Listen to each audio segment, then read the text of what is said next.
السلام علیکم ناظرین، انڈیا نے افغانستان کے اندر پچھلی 2 دہائیوں میں بڑے وسیع پیمانے کے اوپر انویسٹمنٹ کی، وہاں پہ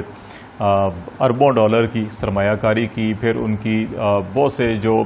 کونسل خانے وہاں پہ کھولے گئے، لوگوں کو انڈیا میں تعلیم کے لیے ویزے دیے گئے، تربیت کے لیے ویزے دیے گئے، اور پھر انڈین فورسز نے افغانستان آرمی ہو یا افغانستان پولیس فورس ہو، ان کو بھی تربیتی جو ہے کہ ان کے پروگرامز جو ہے کہ وہ ترتیب دیے تھے اور ٹریننگز دی گئی تھی، لیکن اس کا حاصل وصول جو ہے 2 دہائیوں کے بعد جو ہے کہ انہیں کچھ نہیں ملا۔ اور اب جہاں پہ بہت ساری چیزیں بڑی کلیئر ہو گئی ہیں افغانستان کے اندر کہ وہاں پہ جو طالبان نے امریکنز کے ساتھ جو ایگریمنٹ کیا دوحہ میں، اس کے نتیجے میں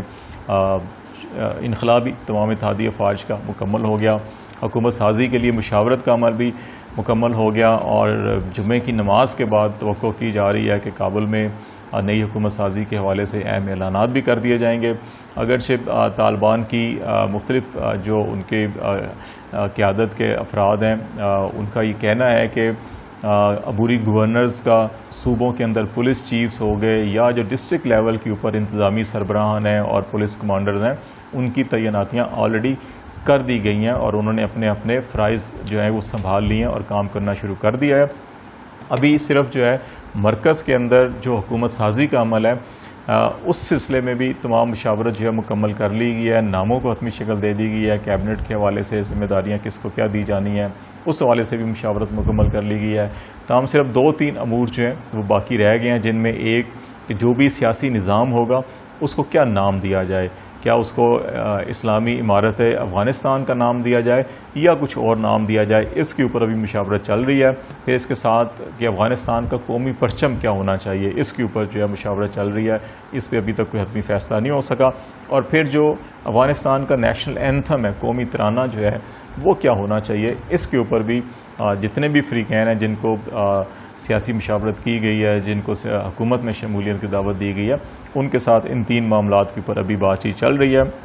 اور توقع یہ کی جا رہی ہے کہ اس کو بھی بہت جلد مکمل کر لیا جائے گا، اور پھر ایک نئے سیٹ اپ کے اندر یہ تمام چیزیں فائنل کر کے جو ہے ان کا اعلان کر دیا جائے گا۔ صدارتی محل جو ہے کابل کا، اس کے اندر جو حکومت سازی کے حوالے سے اہم تقریب اور اناؤنسمنٹ ہونی ہے، اس کی تیاریاں جو ہیں وہ زور و شور کے ساتھ جاری ہیں، اور افغانستان کے سوشل میڈیا پہ متعدد ایسی تصاویر بھی گردش کر رہی ہیں جن میں دکھایا جا رہا ہے کہ صدارتی محل کے اندر اس سٹیج کو اور اس ہال کو کس طریقے سے، کن پرچموں سے اور کس طرح سے تیار کیا جا رہا ہے، وہ تصاویر بھی گردش کر رہی ہیں۔ لیکن جو سب سے اہم بات ہے جو پاکستان کے حوالے سے، اور جو ہم نے سٹارٹ انڈین انٹرسٹ اور انڈین انوالومنٹ افغانستان کے اندر اور ان کی جو انویسٹمنٹ تھی پچھلی 2 دہائیوں کی، اس حوالے سے کیا، وہ یہ ہے کہ طالبان کے ترجمان سہیل شاہین جو دوحہ میں ان کے سیاسی دفتر کے جو ہے کہ ترجمان ہیں اور رابطہ کار افسر ہیں، انہوں نے یہ کشمیر کے حوالے سے اور مسلمانوں کے حوالے سے جو ہے کہ وہ بڑا زوردار بیان دیا ہے، اور اس بات کا انہوں نے کھل کے اظہار کیا ہے کہ کشمیر سمیت کسی بھی مسلمان کے حق کے لیے جو آواز اٹھانا جو ہے وہ طالبان سمجھتے ہیں کہ ان کا حق ہے۔ ایک برطانوی ادارے کو انٹرویو میں یہ انہوں نے بات چیت کی، اور انہوں نے کہا کہ بھی کسی بھی ملک کے خلاف طالبان کی یہ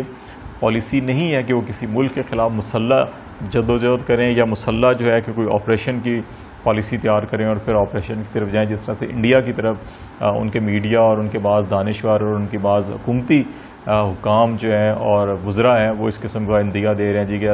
افغانستان میں طالبان کے آنے کے بعد جو ہے وہاں پہ شدت پسندی یا انتہا پسندی میں اضافہ ہوگا، اور وہ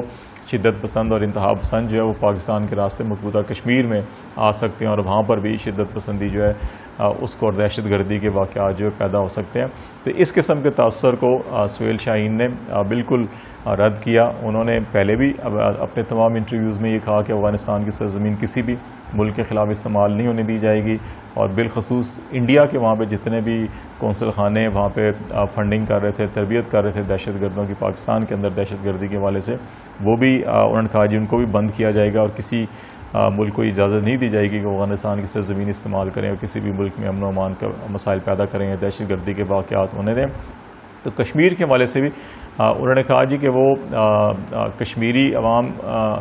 اگر ان کے مظالم ہیں تو وہ ان کے لیے آواز اٹھانا اپنا حق سمجھتے ہیں. اس طرح بھارت کے اندر جو مسلمان ہیں ان کے ساتھ اگر ظلم و ستم ہوگا یا ان کے حقوق کی پامالی کی جائے گی تو اس کے لیے بھی طالبان آواز اٹھانا جو ہے وہ اپنا حق سمجھتے ہیں. اور دنیا کے کسی بھی خطے میں اگر مسلمانوں کے ساتھ زیادتی کی جاتی ہے اور ان کے حقوق کی حق تلفی کی جاتی ہے تو جو طالبان حکومت ہوگی یا طالبان ہے اس کے لیے وہ آواز اٹھائیں گے. لیکن یہ آواز اٹھانے کا یہ ہرگز مطلب نہیں ہے کہ طالبان کسی بھی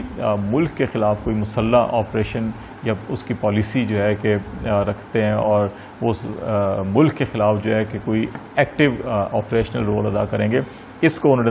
جو ہے رد کیا. لیکن انہوں نے کہا کہ وہ سیاسی سطح کے اوپر, سفارتی سطح کے اوپر یا اخلاقی سطح کے اوپر, جیسے پاکستان بھی ہمیشہ کہتا ہے کہ کشمیری عوام کی اور ان کے حق خود ارادیت کی پاکستان سیاسی, سفارتی اور اخلاقی سطح پہ ہر سطح کے اوپر جو ہے کہ اس کی سپورٹ کرتا ہے. تو طالبان نے بھی اسی طرح کشمیری عوام کے حقوق کے حوالے سے جو ہے کہ وہ ان کی حمایت جاری رکھیں گے. دوسری طرف جو معاملہ ہے حکومت سازی کا, تو وہ بھی معاملات جو ہیں کہ وہ کافی حد تک افغانستان کے اندر سیٹل ڈاؤن ہو چکے ہیں. پنجشیر وادی کے اندر ابھی تھوڑا بہت ٹاک ٹک جو ہے وہ لگی ہوئی ہے اور وہاں پہ شاید حکومت کے اندر کتنا شیئر جو ہے کہ احمد مسعود کے جو لوگ ہیں ان کا شاید جو ڈیمانڈ ہے وہ طالبان سمجھتے ہیں کہ تھوڑی زیادہ ہے. تو اس حوالے سے بعض علاقوں کے اندر ابھی بھی تصادم کی یا کچھ جھڑپوں کی اطلاعات آ رہی ہیں. لیکن اس کے ساتھ ساتھ طالبان کی طرف سے یہ مسلسل اناؤنسمنٹ کی جا رہی ہے اور یہ بار بار کہا جا رہا ہے کہ وہ عام معافی کی بات کرتے ہیں, عام معافی کا اعلان کرتے ہیں اور تمام جو متحارب گروپ ہیں وہ بیٹھیں, بات کریں اور جو مخلوط حکومت ہے, انکلوسیو گورنمنٹ ہے اور سیاسی عمل ہے اس کے اندر شامل ہوں. تو ابھی بھی یہ کوششیں بھی اس کے ساتھ ساتھ چل رہی ہیں پنجشیر کے اندر بھی کہ وہاں پہ مزید جو ہے کہ حالات خراب نہ ہو یا خون خرابہ نہ ہو, خون ریزی نہ ہو اور ان معاملات کو بیٹھ کر بات چیت کے ذریعے حل کر لیا جائے اور اس کو سیاسی طریقے سے معاملات کو آگے بڑھایا جائے. لیکن ایک دو چیزیں بڑی واضح ہو چکی ہیں جن میں طالبان کی جو اہم مختلف عہدوں کے اوپر لوگ ہیں انہوں نے ذرائع ابلاغ سے بات چیت کرتے ہوئے دو تین چیزیں بڑی واضح کی ہیں. ایک تو یہ کہ طالبان کے اس وقت جو امیر ہیں یا سربراہ ہیں ہیبت اللہ صاحب, وہ افغانستان کے اندر جو بھی نیا سیاسی نظام ہوگا, حکومتی سیٹ اپ ہوگا, اس کے وہ سربراہ ہوں گے. ان کے اور انتظامی طور کے اوپر جو سربراہ ہوں گے وہ چاہے پرائم منسٹر کا نام دیا جائے یا صدر کا نام دیا جائے تو وہ اسی افغانستان کے جو سربراہ مملکت ہوں گے ان کے ماتحت رہ کر کام کریں گے اور ان سے وہ ڈائریکشن لیں گے اور پھر اس کے نیچے جو ہے وہ کیبنٹ اور وزراء اور مختلف ذمہ داریاں دی جائیں گی. تو ایک تو یہ معاملہ طے کر لیا گیا ہے. دوسرا جو ہے کہ وہ یہ بات کی جا رہی ہے وہاں پہ کہ اس وقت کوشش کی جا رہی ہے کہ کوئی بھی جو حکومت قائم ہو وہ ایک رول ماڈل قسم کی حکومت ہو کہ افغانستان کے عوام نے پہلے جو سوویت یونین کا یہاں پہ انٹرونشن ہوا, اس کے بعد پھر ایک طویل خانہ جنگی ہوئی, پھر جو ہے نیٹو افواج, اتحادی افواج یہاں پر آ گئیں, 2 دہائیوں تک وہ یہاں پر رہیں. تو اب جو ہے کہ تمام سیاسی گروپوں کی کوشش ہے کہ مزید خون خرابہ نہ ہو اور اب ایک ایسا جو ہے کہ سیاسی اور معاشی ترقی کا جو دور شروع کیا جائے جو افغانیوں کے لیے ایک رول ماڈل بن جائے اور اس میں تمام سیاسی جماعتوں کو شامل کیا جائے اور اس کو ایک رول ماڈل کے طور کے اوپر بنا کر اور پھر اس کو آگے بڑھایا جائے تاکہ ایک دیر پا امن بھی قائم ہو اور ترقی اور خوشحالی کے لیے بھی جتنے اقدامات ہیں اور ریجنل ممالک ہیں یہ بڑی طاقتیں ہیں ان کی سپورٹ حاصل کی جائے. میرے خیال ہے یہ جو سوچ ہے یہ ایک ایسی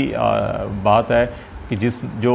بار بار اس امید کو جو ہے تقویت دے رہی ہے کہ افغانستان کے اندر امن قائم ہو سکتا ہے اور جتنے بھی افغانستان میں امن کے دشمن ہیں ان کو شاید ابھی کامیابیاں حاصل نہیں ہوں گی. اور بالخصوص جو انڈین لابی تھی جو پنجشیر میں بھی بعض متعارف گروپوں کو فنڈنگ کر رہے تھے, اسلحہ فراہم کر رہے تھے اور جو ساری ان کی شمالی اتحاد کے اوپر انویسٹمنٹ تھی کہ جب اگر طالبان آتے ہیں تو ان کو مزاحمت کریں گے, تو وہ بھی کوئی اتنی بڑی ان کو کامیابی نہیں ملی. پھر انہوں نے ابھی جب انخلا کا عمل چل رہا تھا اور طالبان کی وہاں پیش رفت ہو رہی تھی تو اس وقت بھی انڈین بوس ہتھیاروں کے اندر جو ہے بڑی مقدار میں اسلحہ جو ہے پہنچایا گیا تھا افغانستان کے اندر, شاید خانہ جنگی میں کام آئے گا, لیکن وہ سارا کا سارا معاملہ بھی ناکامی کیا انہیں منہ دیکھنا پڑا اور وہ ساری اب اسلحہ اور ساز و سامان جو طالبان کے کنٹرول میں ہے۔ میرا خیال ہے کہ ابھی انڈیا کو جو ہے کہ جب افغانستان کے ساتھ بارڈر بھی نہیں لگتا، کچھ معاملات بھی نہیں ہے، تو پھر اس قسم کی مہم جوئی سے بہتر ہے کہ وہ اپنے سفارتی تعلقات بہتر بنائیں طالبان کے ساتھ، اور اپنی سفارت خانے کو اور جو اس وقت انڈین وہاں پہ موجود ہیں اور جو ان کی انویسٹمنٹ ہے اس کو آگے بڑھائیں، ریدر دین کہ وہ افغانستان سائڈ سے پاکستان کے خلاف جو ہے کہ ایک سر جنگ کو آگے بڑھانے کی جو مہم ہے اس کو ختم کریں، کشمیر کے اوپر توجہ دیں، مسئلہ کشمیر کو حل کریں، کشمیری عوام کو حق خود ارادیت دیں، تاکہ نہ جو ہے کہ وہ طالبان کو یا نہ پاکستان کو نہ کسی اور دنیا کے قوت کو، ملک کو، ایچ UN کو یہ کہنا پڑے کہ کشمیریوں کی جو حق خود ارادیت سے متعلق اقوام متحدہ کی قراردادیں ہیں وہ ابھی حل طلب ہیں اور ان پر عمل کیا جائے تو بہتر ہے کہ امن کی دشمنی کی بجائے امن کی راہ میں جو ہے کہ وہ اگر تعاون کرے تو انڈیا کو ریجنل کنیکٹیوٹی اور اکنامک کوآپریشن سے بھی فائدہ ہوگا، ادر دین جو ہے کہ انڈیا شاید ان تمام اپرچونٹیز میں کہیں کسی کنارے پر تنہا کھڑا دکھائی دیتا ہے۔